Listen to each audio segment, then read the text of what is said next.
Hello everyone, and welcome back to Wargame Red Dragon. We have a long game for you guys today, a knockdown, drag-out fight between my team, which is going to be myself, your W2 form, Canadian, and we're going against Desnistaline, Deck Cheneys, and this admirably constructed rifle over here. I've never really seen anything like that before. Making that out of symbols, very impressed, very nice.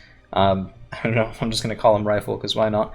I'm going right down the pipe, headed alpha toward delta, and I am taking, I believe, this is my new favorite Landjet mech deck. So we have both West German and Denmark, of course, with those automatics and things like that, along with the cheap M41A1 recons that are really kind of busted good, honestly, I swear. And then on my left is going to be W2 form fighting over Fox, and on my right is going to be Canadian. Now, Canadian is probably, I mean, more than probably, the most skilled player that we have. He is a captain, and very much deserves that rank, I would say. And he is going to have a hard fight over here in Bravo, so we're going to be taking a bit more of a zoom back look just while we get into the game, and then when we get really into the action, we're going to go ahead and take those close-ups and see what there is to see. A lot of Leopard 2A1s getting good kills, a lot of knife fighting over in Foxtrot, particularly over in the woods on the left is what you have to look forward to today. And I will just say Desnistaline has probably played close to the most games I've ever seen someone play. I mean, it's in, what, I think around 8,000 or so, give or take, a little over maybe even. So it's a little bit intimidating to get up into that. He is going to be mostly over on the right in Bravo. It looks like that's at least the opener. And right away we have Canadians Safa B taking some fire. Taken out, you don't want to lose that early. It's about 55 points or so, and there's an early cap on Fox as well. Now we are ticking +2 because we have cap Bravo and Alpha while their Delta cap is still on the way, but this is something that was a little bit worrying. So we have Rifle over here on the left, and we also have Deck Cheney on this side, and he's moving through with BMP3s. These guys have really good Archon ATGMs, along with pretty good long-range guns. Only HE power, no AP, but still, it can really mulch infantry that the ATGMs can't kill. And so I've unloaded everything, and we're just going to do the time-honored tradition of mass wave tactics here, just moving up and in. But a bit of a mistake, I've moved my vehicles before my infantry because I unloaded too far back. So I should have kept driving up here, unloaded right about here, got the infantry moving, and yeah, you know, we got a nice stun and kill on these poor unfortunate troops. Better than I really could have hoped for, but that's not because I did it well. And we are going to get punished for it as well. So J7H from Desnistaline, and that's an 80-point bomber, two of them, two individual 1,000-kilogram bombs coming in, while my ally over here on the left is trying to get an answer for those T-64 BVs. Let's watch these bombs come in, boys, and yeah. Not quite as painful as it could have been, but definitely not a fun thing either. So the Martyr 1's getting some last cleanup shots, and the 2A1's trying to move them away and make sure that I have some cheap screening 5-point boxes in between them and anything that matters. We're also fending off Desnistaline here on the side, as he is trying to exploit and get some Zanshi and WZ551s through. And I do apologize, we have our Cat Scott, our mascot over there in the background, just sort of being a little bit mouthy. I promise she's fine, it's just, she's a very loud cat. J7H coming in, and I mean, that's the third one we've seen so far, and pounding into the same position, probably not really the best thing there, only 10-point return, but still, it should give you a little bit of a sense of what it is we're going to see here today. Now, Safa B is from Canadian. This is a little bit rude, generally considered to be a little bit rude, but I mean, the Safa Bs really don't get that much, and I don't think we fire at their fobs at all. Really, honestly, all we get from this is the Spetsnaz group pick and a couple of things like that. Now, we do have a decent hold forward into Delta.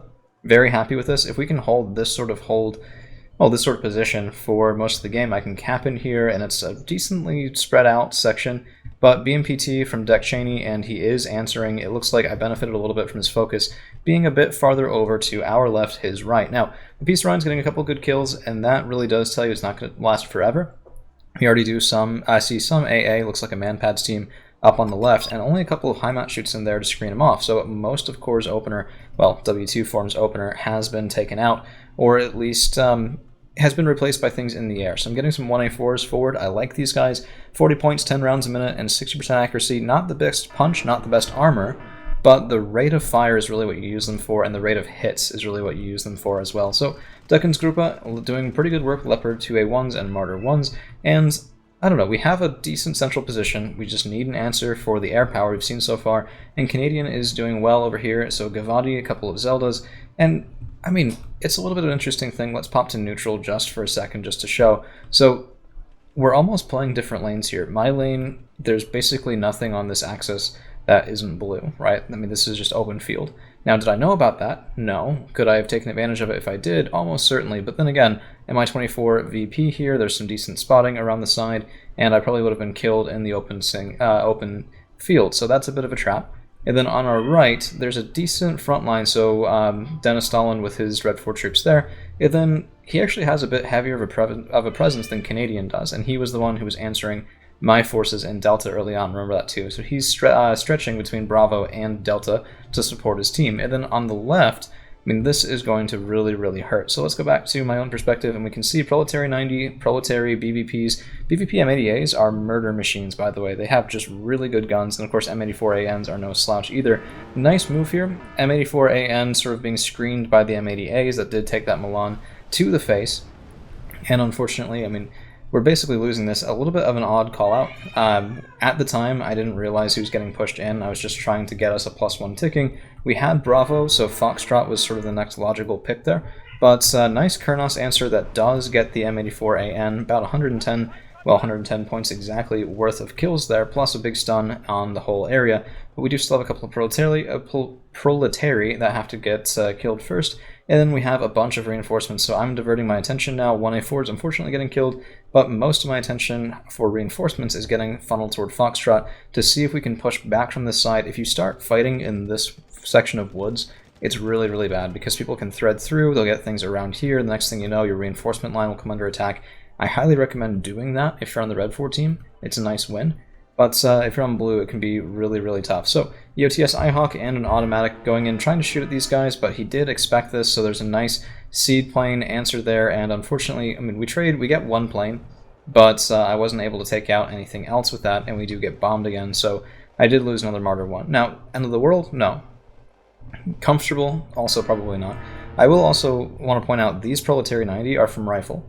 So I fought stuff from Rifle and Deck Cheney, and I'm being bombed by Dennis, so I was feeling a little picked on here, but I mean, that's how it is with these 3v3 games, and it's part of why I love, you know, playing them and recording them, casting them to YouTube and all that stuff, just because I don't know, it's chaotic. It's not the, you know, honorable ranked game or anything like that, but it's fun, it's different in its own way, and you still get good engagements. These Proletary 90, they are relatively expensive, 25 points each, 50 points for the squad, and their tertiaries were on, so they're engaging my high mat shoots in.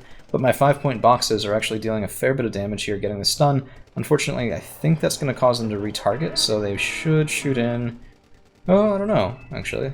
Yeah, that's pretty good. My 2A1's going up to get their main cannons online, and that will get us a good thing. Now, as soon as you lose vision, I should have pulled the Leopard 2A1s back, because now that we lost vision, they are firing using their secondaries instead of their tertiaries, but we do get the kill, and we're going to be able to back out. Kurnos coming in, just pounding in on this force position, and my Heimat Schützen and Duckensgruppe have sort of secured here. Unfortunately, not stealthily. So, this can be really difficult fighting in Foxtrot if you don't have more of the zone or more of a presence on the right. In Foxtrot, I mean, there's this whole big section of town here. You can try hitting it individually, but there's lots of different places for command infantry. On this side, not so much. This is a really small section of town block. People don't tend to go here because it can get attacked. People don't tend to go here because it can get attacked. People don't tend to go here because it's too obvious. And it really just leaves this section or this section of woods. So if there's a recap and the Red 4 team has a lot of the ground, it's a comparatively easy thing to snipe, which is, you know, never really what you want to have happen if you're trying to contest that zone. Now, Bravo has also been contested, and that means we're going to be sitting here at 0-0, but we're up 53 points. And that is enough for a win, so we don't really have to push them out of anything. We just have to make sure they don't push us right now. And that's anywhere, because the center, I mean, Alpha Delta is a really, really painful axis, but here comes some artillery, and, I mean, it's a pre-sighted artillery position. That's all this town is.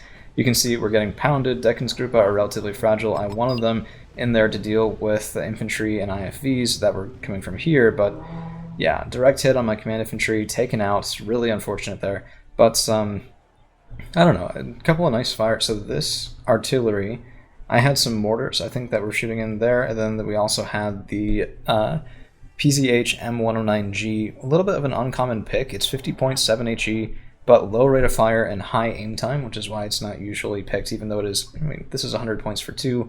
You get better burst fire with it, it just doesn't tend to be that reactive. Kurnos going down, that's really unfortunate, Canadian losing his Kurnos, but the Kurnos 2000 does come with anti-air, so we get a little bit of a trade there, but, I mean, definitely better for Dennis than it was for us. I mean, taking out some of Canadian's air, and Canadian, his side has been a stalemate for a while. So more Givati, just relying on them pretty heavily, Magellan, Spike teams, and then he's been supporting us over in Fox and in Delta as well. So Panzergren, Heimat shoots in sparring with Zanshi. These Panzergren were too far forward. This is a mistake that I talked about from feedback I got from Mint Jellyman. Never have your shocks in the front line because they'll just get shot. It's not really where you want them. Particularly the Panzerfaust 3s are not the longest range. They're not like the Carl Gustav M3 that has the 875 meter range. J5s and the bombing runs continue. I do have an IHawk here, but only one. We missed the first shot. We, I think, don't even land the second shots. Yeah, no. 2 swings, 2 misses there, and my IHawks, it's a love-hate relationship, honestly. I mean, that's 0 for 3. Come on. These guys have good accuracy, but not amazing accuracy. It's 50% base, so even up-vetted, they really do struggle. I mean, and this is just hardened veterancy too, so it's not even the most impactful there. Now we do have an Mi-24 at VP, and I'm getting pushed out of my hold here, so I'm trying to reinforce. Of course, this is partially because I got Martyr 1s. I spent 200 points on 2 Leopard 2A1s to help secure this flank because Rifle just kept pushing. M84 ANs, Proletary 90s. The ANs are more punch than my allies' deck could deal with because I believe he was playing 1980 mechanized. So anything heavier than a Leopard 2 is really, really tough. Here comes a Bomber Train again, and our own Peace Run going in, trying to get the M84AN, and unfortunately not a complete kill there. Let's see, more Bombers. I mean, it's just Spesdern, Heimat shoots in cheap stuff in the front line. I am slowly learning from this, but also firing on the last known position of my IHawk and on this town. This struck me as preparation for a push. We're about in line for that. It's 12 minutes in. I've been giving ground and giving ground and giving ground. And if they can work together, that could be definitely a good thing for them. So we really need to wrap up the fight on this side. We really need to make sure that we have a hold here. And you can see Kurnos coming in from Canadian, his second Kurnos, and that's definitely helping slow things down in the center. Fibao, and I think this is about the time. Yep, double stack of IHawks. I've had it with this Fibao. I can't even hit the darn thing. I've gone 0 for something like 6 shots there with a single IHawk. And we are making some progress on this side. So the 2A1's getting some good work done. Deckensgruppe, I like using these guys, even for a woods clearing with a little bit of support. They can really surprise you because the M2s fire direct on artillery, on infantry. So VDV 90 as an example, 25 points. Deckensgruppe, 20 points for the double squad. And we were winning the fight one-on-one by a decent margin. And then we get into the second fight. We have the Keeler to back us up, and that's going to be hopefully a second good engagement. Meanwhile, Martyr A1, 1A1s, but look at this air spam. All of this from Desnistaline. J5s, more J5s, 60-point napalm bombers just trying to cut off our entire avenue of approach. So a nice carpet from left to right here, just blocking everything off. The 2A1s did get back. We have taken a little bit of fire, but not too terrible. And this was to screen a push over in Foxtrot. A little bit surprising, honestly, and the Motostrelki in the open. As someone said to me recently, it can definitely work. It draws fire, but you need to have something behind it that's able to give a little bit of punch as well. Otherwise, you're just throwing away units, and that does seem to be the case right there. In the meantime, Martyr 2s, and I have a double stack. It's a little hard to see. I have more 2A1s here. I like these guys for 100 points. They're just definite workhorses. And, I mean, killing BVPs is nice. The HVMS from Canadian, we're a little bit stacked up here, and I am going to be moving after that fire. You can see I'm backing out of the woods, trying to make sure that I'm not in the same position. They've had artillery, they've had bombers. I don't want to get clustered and make it like a 230-point little section there for them. So we're moving out of the way. More Heimat shoots coming up, and I have an intention to push that section of wood, but not for a little while yet. The 2A1's getting more kills, and I don't know, it's a nice thing when you're able to work together with people like that, but it's right now not quite enough for us. As Spetsnaz crew are getting in, we've been napalmed, we've been decapped in Fox again. They're actually ticking +1, 70 points now to 53, so we do have to push them out now. I said before, with both zones contested, we were up by 50 points, we were okay. Now we're not, and it's a little bit concerning too, because just looking at the field, it seems like we've been getting attrited pretty hard. Most of it from the air spam, sure, but, I mean, it doesn't matter the source. It's the effect that is king. So, triple stack of IHawks, never do this. I was just tired of it. I just wanted to fire all 3 of them at once in the same position, and I needed better resupply as well as to just hide these guys in the forest, because enemy recon in here could probably see in all the way, if it was very good optics, something like that, and I have no doubt that someone with 8,000 games knows how to do that sort of thing. So, more artillery coming in, F4F spam from W2 form does get the kill. These guys are nasty little buggers, 70 points, but the aim 9Fs are better than you'd think, especially because they're so cheap. You can pull out 5 of them like you did right there, and just sort of trying to answer their air spam with a little bit of just grinding them down over time. Right, so doing the best that we can. More reinforcements unfortunately stunned, and it was a good thing for us it wasn't cluster. But my Deccan's group have lost, and we've lost this section of town again. So 2A1's trying to make some sort of motion on the side, and if we can kill Padobranchi and Proletari, that is all good for me. But I do have to be careful about side shots here, because the Padobranchi have boom bars. They're guided, right? They're like Legion 90, so if you can stun them, the Pado won't land that shot. But they're just really, really, really high AP. Here comes the bomber. Oh yeah, look at that. We hit the Feebow exactly once off of 4 missiles, and he got out. I was so pissed. I was just like, come on. Never using these guys again until the next time I do. Actually, the F4Fs were much more successful, and the follow-up, I'm not sure what that was follow-up from, actually. It might have been a Gepard, is able to take out a couple of planes. Meanwhile, Heimat shoots in, and I'm just trying to see what Dennis has here. If I can get good engagements with Heimat shoots, I mean, it's NG 85 or 15 points, Heimat shoots are 5 points. If I can engage them with the Heimat shoots and get kills with these 5-point boxes, I definitely come out ahead there. 30 points total for him, 40 points total in that ball for me. But it's spread out over way, way, way more hit points, I guess you could say, or strength, than his NG 85. I was also hoping to bait a bomber, because we have 2 Shenov 2s from Canadian that are turned off right now just to avoid the siege. Should be flipping to on. Yep, there it is. And let's see, 1-2 away. Yep, that's a kill. And that's a good kill as well, because even though I lost that whole 40-point ball, that was about a 70-point plane kill. That works. You do enough of those over time, and you'll get where you need to go. Leopard 1A5s, Leopard 1A4s, and at this point in time, I mean, these sorts of games where it's just constant air spam, constant bombing, constant artillery, they do wear on you a little bit, so my focus was going out just a tad. Also just talking with people, so I'm not exactly going to claim I have the best micro in the following sections, and I mean, we get an M84A here, but I do lose to A1. A bit sad about that. They've been anchoring the side for quite a while, but we're just going to pull back, see if we can heal up, and then go in again. Excuse me, sorry about that. We also do have a couple more mortars, because I haven't really been smoking much, and I don't know, the idea here was, I figured if they had something there, the Leopard 1A4 stack would just be able to shoot in, and then we should be out of range of their ATGMs, and if they come in, I'm happy for it, because we have a Gepard, and we have F4Fs from W2 form. This is kind of bait, right? 40 points each, yeah, there's a lot of them, but I can easily, just move them around, make them a bit more dispersed, which I probably should have here. But we're just getting Heimat shoots up and forward, and we're going to go right at this section of woods.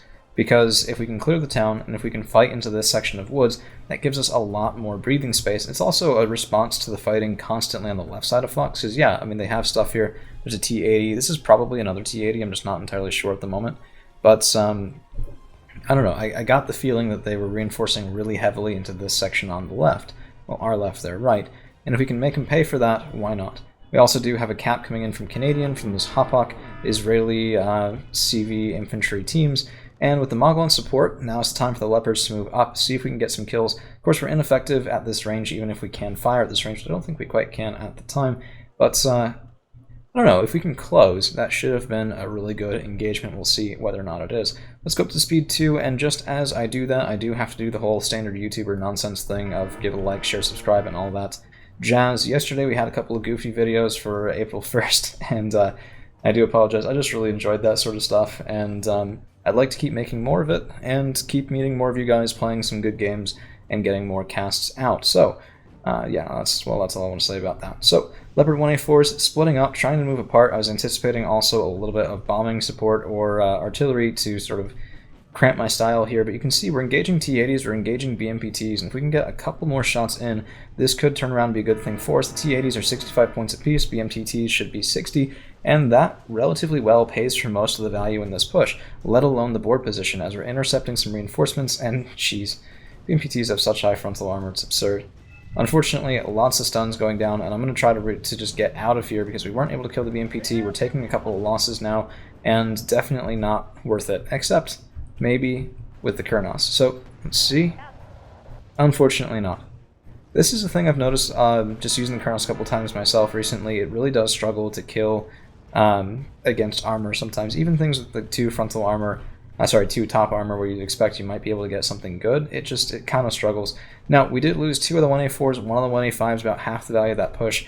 Probably didn't quite get enough out of it, but if we can resupply here, we can push in again, and you can see a response from Deck Cheney. He's moving up MTLBVs and some infantry across the open ground, and these tanks are still alive. Yeah, they're panicked, but with high base accuracy, I'm still expecting a fair response here, and if we can intercept, the smoke wall should keep us safe from all that's going on the right in those woods, from those heavier tanks, and we can maybe get a couple of kills here. Of course, Skretchets are not the best against this much armor. Now, the 2As, the triple stack back here, was not really what I was hoping to run into, but we really just need to make sure that we hold this section of town. They're clustering, well, they're arguing it again, expecting that's where the CV infantry is, but no dice this time around. It's just stunning everything else. Goodness gracious. So you can see I'm preparing to go in on Delta, and I figured now was the time. What you don't want to do in this game is really tempting, is attack in one place, then attack in another. It's just sequentially, right? What you want to do is you want to overwhelm. So we're engaging here. There's Dennis's planes, we have Deck Cheney's tanks, we have rifles, Kub M4s, all of that micro. All 3 of our opponents are focusing right here. So let's push the center.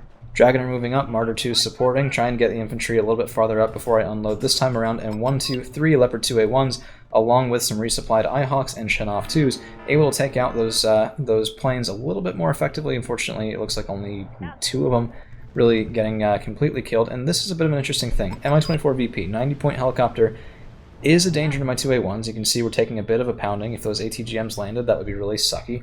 And, well, I'm sending up the Martyr 2s, because frankly, the RH-503 can take care of this guy pretty quickly. You guys saw, I guess a week ago or so now, I took out a KA-52. I mean, it's just that quick, right? 90 points of helicopter dead, direct fire off of Martyr 2s. I love these IFEs, I really do. If you can keep them alive, they will do wonderful things for you. Now, we did lose Foxtrot, the Hopok forced to move by, I think that's Dennis's napalm just again.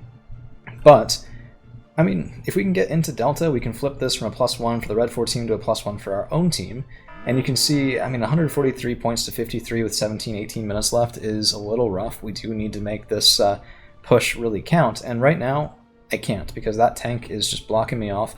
My own double stack of Leopards moved back because one of them was panicked and damaged, and the other Leopard 2A1 isn't quite able. I mean, we almost got a shot there, but I lost my recon, lost my visibility, and now we have to move up to try and get a shot in when we shouldn't. And I'm exposing side armor here. This is sort of where the bad micro, I'd say begins, but honestly it continues a little bit, and we should be able to frontal face. Yep, ZTQ-62I, 25-point recon tank. If I can shoot it, that thing is so dead, it's not even funny. But there is another helicopter coming up, and that was really just... I mean, I was expecting that to be another 90-pointer. Kind of lucky it was an Mi-8 MTV, because the rocket pods won't be able to kill a 2A1 outright. Now, we do countercap Fox again. That does bring us to 0-0, but Proletary 90 moving in from rifle on the left-hand side, and not much in their way. Padobranki 90 as well. You can see all the Leopard 2s. Jeez, man. I mean, I'm not saying that this many is bad, but get some meat to take those shots, because otherwise, I mean, they're just going to get killed in the woods. It's just going to be a bad engagement.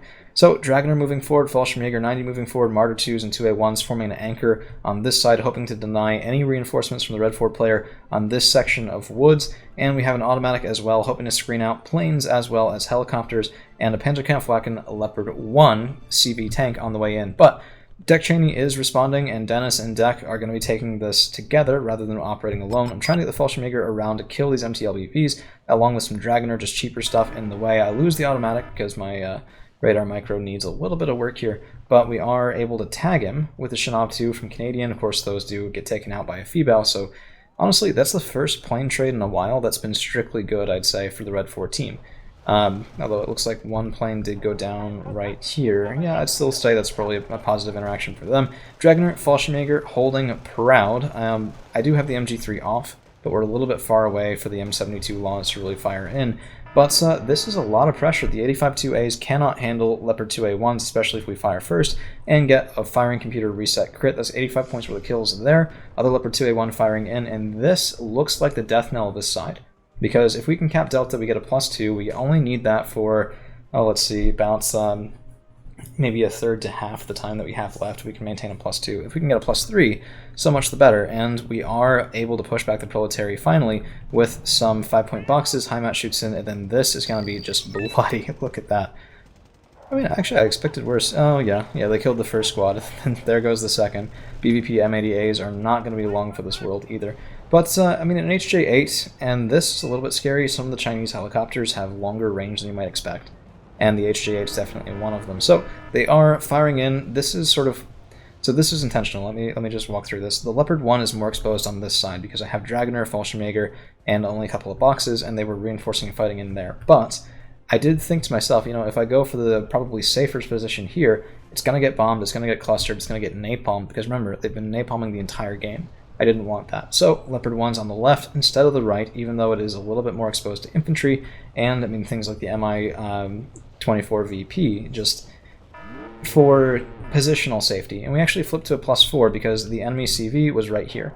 So instead of a +2, we're at a +4. That's going to make up the ground in only a couple of minutes, and actually does prompt a little bit of panic, I think, on the Red 4 team. Now, they are killing my Fallschirmjäger. I've been trying to retreat here, but look at these. So many Motostrelki, man. 1, 2, 3, 4 squads there, and they will get through panicked Fallschirmjäger. I'm trying to get back a little bit, but that's going to prompt a surrender from Deck Cheney, and real quick, a surrender from both Dennis and Rifle as well. So that's the game. We actually won, well, technically behind on conquest points through surrender. Kills 60-40 to 51-85. My own, I was positive by about 340-50 points or so. And I think the real breadwinner on our side was Canadian, who did help save our left side, our left flank, from crumpling outright. In the meantime, it looks like the only one positive on the enemy team was Deck Cheney, who got a couple of high-value kills on me at the end. And standout units, the 2A1s did very, very well. Proletary 90, 85 2As, and I mean, Milan teams always do kind of well. And I really just like the amount of bump and grind this deck has. It's very, very resilient, even to setbacks. So that's what we've got for you guys today. Thank you all for hanging around, and we'll see you again real soon.